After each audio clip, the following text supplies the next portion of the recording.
And I'd like to start with a quotation from a gentleman called Colonel T.E. Lawrence, better known as Lawrence of Arabia, the British intelligence officer who led a revolt of the Arabian tribes, in the First World War.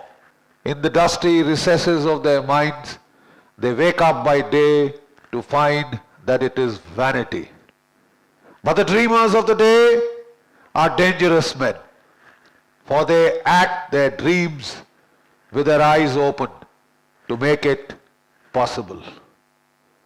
Those are the guys who live their dream, who follow their dream, who follow their rainbow. You may not get the pot of gold, but you will have the greater, the better part is the journey to the end of your own rainbow. So ladies and gentlemen, my dear young ladies and gentlemen, I am going to tell you about my journey through life. I had a dream, and that dream had, crystallized in the 8th and the 9th and the 10th classes when I was in school in St. Aloysius in Jabalpur. And I used to read, there was, those days Commando comics, small little comics at 50 paisa, and we used to buy them and exchange them. So they were about the First World War, about the Second World War, and from then on, your head was crammed full of images of people charging, people bayoneting, people leading attacks, people defending, etc. So I was generally quite clear on what and where my path lay. But, I was the studious kind. I had an elder brother. He was captain. He joined the army. He was tall, handsome guy, very, very outgoing, great sportsman, great cricketer, great hit with the girls. So, he joined the Indian Army and he became a captain. He was killed suddenly in the 1965 war with Pakistan. One fine day we just got the news that he had been blasted to bits by an M16 mine.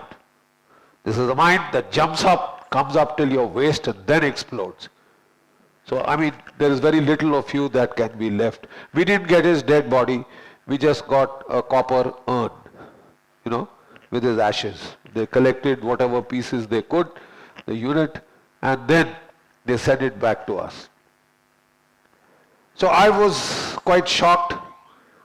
Till that time I used to think of the armed forces, but it hadn't really crystallized. Unlike my brother, I was the studious type. I was hardly worried about my appearance. I used to have ink all over my hands and my clothes.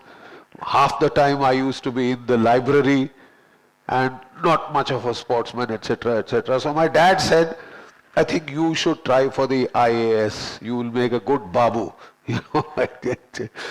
But when my brother died, I knew what I had to do. There was a dream, and now I was crystal clear which way the path lay. So without telling mom and dad, I applied for my NDA exam. And those days about 1,40,000-50,000 people used to take that exam. So I generally didn't tell my folks where I was going, and I went and gave my written. And then, to the surprise of everybody, I got through in the written. Written actually people weren't too worried, but I got through my written, and then, I had to go for the Services Selection Board. And that Services Selection Board came in Bangalore. Actually ahead of Bangalore, the Services Selection Board itself was in Mysore, and the medical etc. had to be done in Bangalore. So quite obviously I couldn't tell mom and dad that I'm going to a friend. Delhi you can go to a friend because you have relations there. I couldn't go that far, so I told them I have opted for the army. And they were shocked, because this is the year of the Lord 66. Just last year my brother had been killed in September 65. 66 December I had given the paper, the results had come March, and I was ready to go for my SSB in 66.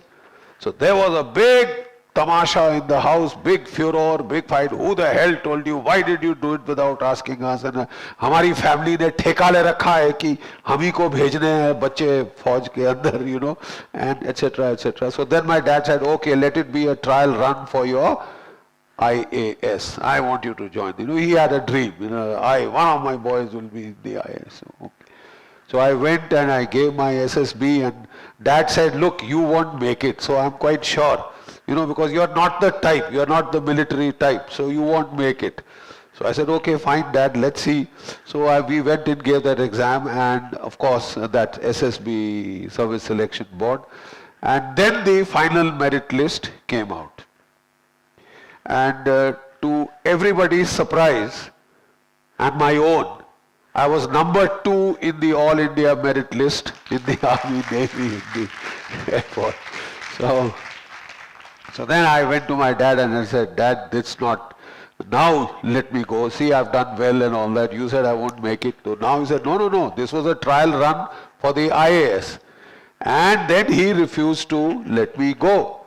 And I was quite shaken because the day for the opening of the NDA came and went, and I was still waiting at my house. And in the meantime, the Armed Forces authorities, they send a thing called, it's called that indemnity bond.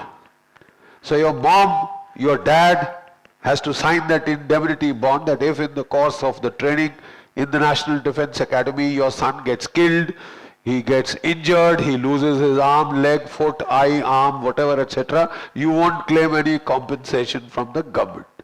So he has to sign that. So you can imagine this was the year of the Lord, 1966 had come to an end. It was 67 now. And just after losing one boy, he had to sign that I won't claim any compensation. I refuse to sign. And then I got very worried because I saw my dream slipping away from my hands literally, like water going through your fingers. That's the feeling you got. But anyway, so one fine day I packed up my bags. It was 10 days since the NDA had started. Dad hadn't let me go. So, I was in Jabalpur. We lived in that huge old style bungalow. So I called for a rickshaw. I loaded my trunk and he said, where are you going? I said, to the NDA. Dad said, but I told you, you won't go. I said, I'm going. He said, what about your indemnity bond? I said, you send it later. I'm going. And my dad was quite shocked. So he thought I was just trying to pull an act and scare him. So he let me sit in the rickshaw and the rickshaw started. And when he found I was almost out of the gate, so then he came back and he held the rickshaw from behind. He says, I can see that you want to go, but don't go like this. Don't fight with the house, with the family and go. You go tomorrow. So the next day, he took me in his old Austin 48 car, dropped me at the railway station, and he asked me, are you sure you want to go? I said, yeah. That's the way. So that's how my dream started.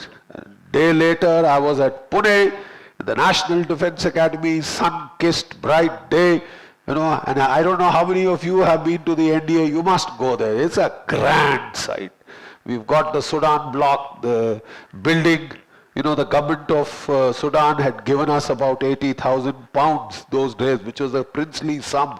And with that, instead of building a statue, a war memorial, they built the NDA as a living war memorial. It has the Ashoka pillar, and it's grand. So I felt so very nice that we were there. And then started a journey which lasted actually 41 years if you count my training period, 3 years in the NDA, 1 year at the Indian Military Academy, Dehradun, and then 37 years as an officer. I would still do the same. I would still join the NDA. So we finished our training at the NDA where the Army, the Navy and the Air Force, they trained together.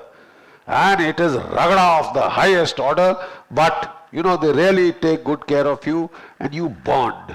You bond like hell because when the pressure from the environment is so heavy, the friendships that you form are lifelong and lasting.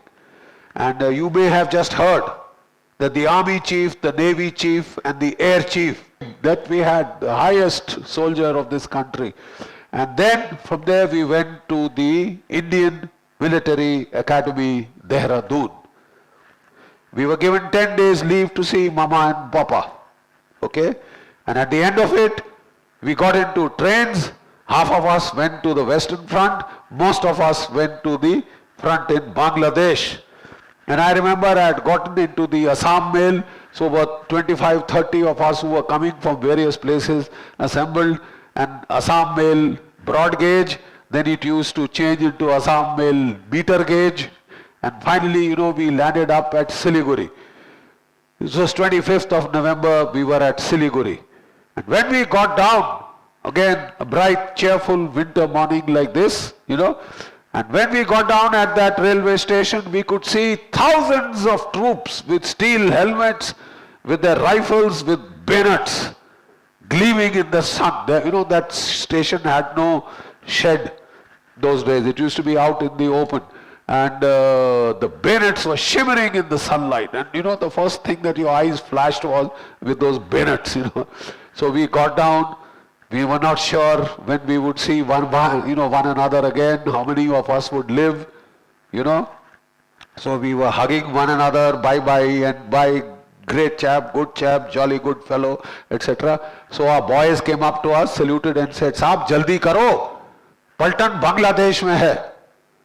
ये लो साहब अपना ये stand फड़ो साहब तुसी in good Punjabi ये stand फड़ो साहब Bennett चाड़ लो कि Bennett चला लेना संगीत चढ़ा लेना anything can happen any time okay तो बोले ये सामान बोले साहब डोंट वरी साहब जी सामान आ जाएगा तुसी चलो move so we got into the trucks, we got into the vehicles, we moved, we joined our units. Ladies and gentlemen, most of us were in action on the very first night of our service.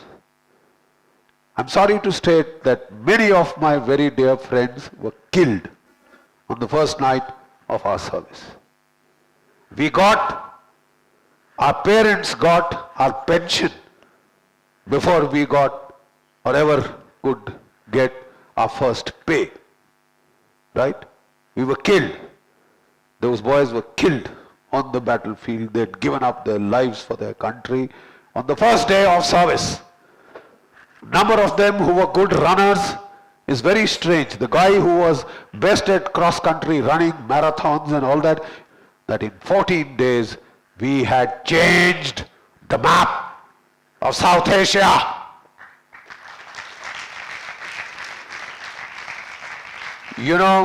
It is said you can't change your neighbors. You can choose your friends, you can't choose your neighbors. You have to live with them, and if they keep kicking you, you just have to take it. I'm sorry, that is the ahimsa method or whatever method. But let me tell you straight, the Indian Armed Forces today are strong enough to change maps. We can change maps. So people who want to mess with us, we don't go around changing maps for the heck of it.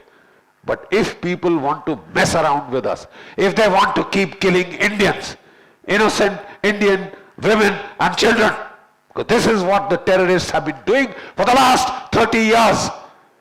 You want to kill women and children, you will have to deal with the Indian Armed Forces and you may cease to exist. Okay? You may cease to exist. You'll have to be ready for that. And we've already shown you the trailer in Bangladesh. By the way, I hope the girls know that if you join the Air Force today, you can be a fighter pilot. Combat fighter pilot, okay? You can be in the combat arms. You can be in the engineers, which clear the way of the tanks by clearing the minefields. You can do all these courageous acts. In the Navy, you can be on the warships now. Submarines, I think they're still not taking the girls, but it will, in course of time, open up. So the Rani Jhansi Regiment, by the way, I hope you know that in Netaji Subhash Chandra Bose's Azad Hind Fauj, there was an all-women regiment, the Rani Jhansi Regiment, and they actually fought in Burma, because he was very keen on women empowerment far back then. The Americans give us big lectures on women empowerment, how we are this and how we are that, but so far each one of us has his own dreams. To some, the dream may be to become a business entrepreneur. To some, the dream may be to become a doctor, a scientist, a banker, what have you, or an artist. Follow your dream. I'm not here to impose my dreams onto you. I'm not here on a recruitment drive to recruit people from the Hansraj College, boys and girls, and send them to the armed forces. No. I'm here to tell you that I followed my dream and I enjoyed every single moment of it to an extent that if I had my life again, I would again go to the National Defence Academy. I would follow my dream once more. It took me to the highest mountains. I have served in Chola, 16,500 feet. We fought. We killed about almost 140 Pakistanis, right? In Major, I was clobbered by artillery. I was pounded by mortars. I lost 6 of my boys were killed. 21 were wounded. But we got 25 awards, including a Veer Chakra posthumous. I was given my Vishesh Seva medal, my first medal in that area.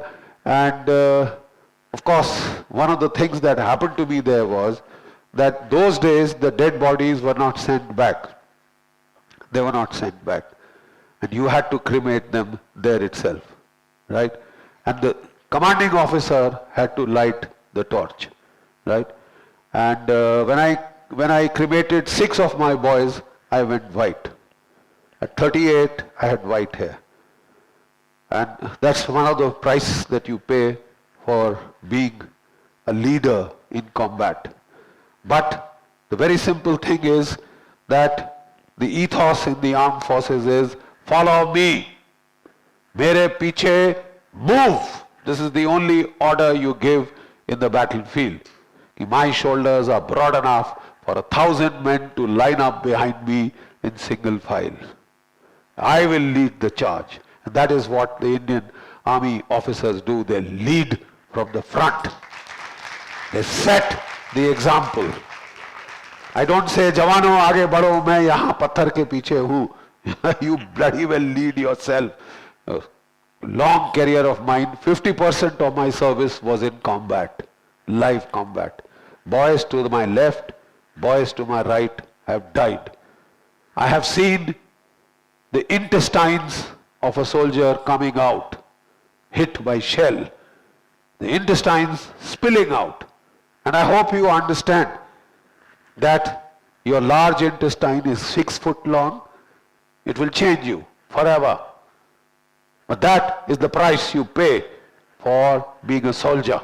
That is the price you pay for fighting for your country, for putting duty, honor, country beyond your personal safety, beyond your own life, beyond your wounds, beyond death and darkness. That's the way to go. You go towards that light. You fight for that light of freedom. Ladies and gentlemen, you may not ever join that fight. But whichever profession you go to, whichever profession you choose, I will today give you a Guru Mantra. And it's very easy to learn. You know, we have these little words that you coin to help you remember a particular thing. You all heard of CCTV cameras? CCTV cameras, you know, when you are more naughty and you are ragging the freshers, you know, your principal is watching. Any educational institution must not just transmit knowledge. It must impart values. Values, a big capital V for values. Unless you have values, जब तक आपके पास मूल्य नहीं, आप इंसान नहीं. You're not a human being if you don't have values. You may do very well, you may earn a lot of money, but that's not what it is all about. So C, C, C, T and V. Always and every time. If you go to the Chetwood Hall in the Indian Military Academy, Dehradun, on that wooden panel in words of gold, you will find this: your country comes first. Always and every time. The men you command come next. And your value system will be absolutely right if you put your country first, always and every time. It doesn't matter whether you are a Hindu, you are a Muslim, you are a Sikh, Christian, Jain, Parsi, whatever. Courage, himmat. You heard that little slogan? Himmat-e-mard, madad-e-khuda. You'll say, sir, it's all very good. You are a soldier, you have to die. I live a normal life, so mere liye iska kya fayda? Let me tell you this. It is a very important mantra for success in life. It's a very important mantra for success in life. And why? You have started a startup. You've taken loans, You've gone and taken loans, you put your mama's jewelry on girvi with the bank. Sir, fail, it will fail. If 24/7 you are thinking of failure, you are bound to fail. And you find that your company will be sunk. Why don't you think, I am the next Ambani, I am the next Adani. World, here I come. Dekho zara maja. And you will succeed with a positive outlook. You have to appear for the exams. You want to be a winner all your way through. पहले आप भय को तजिए. भारत में जो भी statues हैं, जो भी भगवान की मूर्तियां हैं, and have you seen, courage makes you expand. It's a positive emotion. It makes you bigger than you are. It helps you transcend yourself. Have you seen a little Dada in college? He may be 5 feet Foxtrot Alpha. Compassion also helps you expand. It helps you transcend. Give till it hurts. When you make big money, don't store it up into buying the latest, model of the Mercedes. Give. Give till it hurts. Have compassion. Think of the Buddha. Think of Mother Teresa. Give till it hurts. The more you give, the more you will get. Don't have a small heart. Don't put your heart in a prison inside. So, country, courage, compassion, and the last value that I like to speak of is truth. Satya Mev Jayate is the motto of this country. Truth alone triumphs. If you read your sacred scriptures, Satyena Titishtai Jagat. So get this thing in you. The source of all corruption. You remember what an outcry there was against corruption when, 2013, 2014, people were sick and tired. How do you put an end to it? If you don't tell lies, there is no corruption. If you don't fudge your papers, there is no corruption. If you don't fudge your figures, which is a lie, there is no corruption. So ladies and gentlemen, country, courage, compassion, truth. Just take care of these 4 values and you will sail through your careers, you will achieve all that you have to achieve, and what is more, you will be very good Indians. The time of our country is coming. There is a sine curve. Every wave that goes down reaches a minima, has to rise and reach a maxima. The Indian civilization had reached its minima around the 13th century. 8.5 centuries we have been invaded. Our cities have been burnt. I thank you for a very patient listening. Jai Hind!